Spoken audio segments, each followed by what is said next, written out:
This is Business Week Armenia, CivilNet's weekly economic digest. Here's what you need to know this week.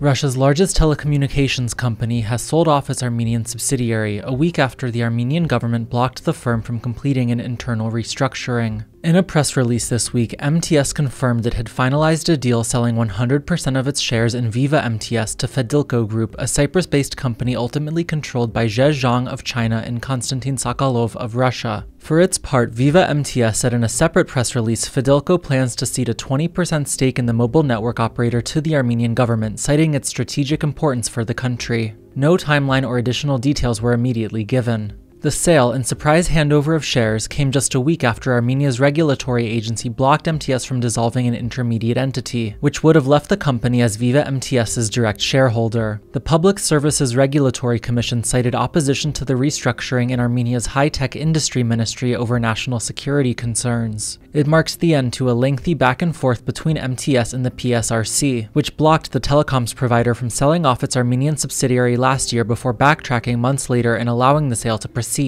In its initial decision last April, the PSRC said Armenia's intelligence service had determined that selling off Viva MTS could threaten Armenia's national security or state interests. The regulatory agency gave no indication as to what had changed when it then greenlit the sale last November. Viva MTS made just over $9 million in net profit in 2022, according to figures reviewed last year by the Russian business newspaper Vedomosti. It is by far the largest of Armenia's three mobile network operators. Recent years have seen a number of large and strategically important enterprises cede minority stakes to the Armenian government in opaque circumstances, including two key mines, the Zangezur copper molybdenum mine and the Amosar gold mine.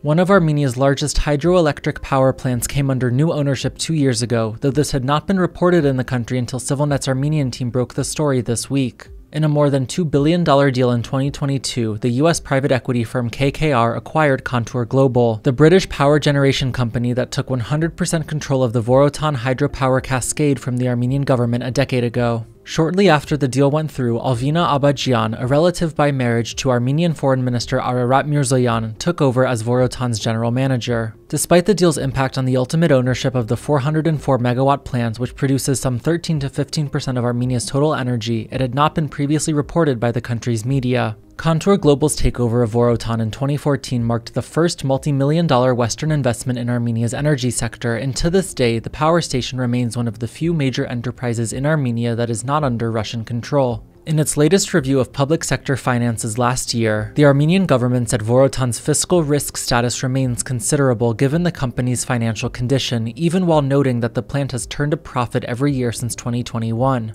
No other details were available.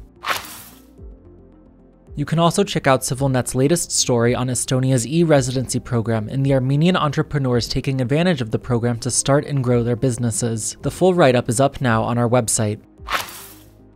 And as always, please follow CivilNet for the latest news and independent reporting from our contributors on the ground here in Armenia.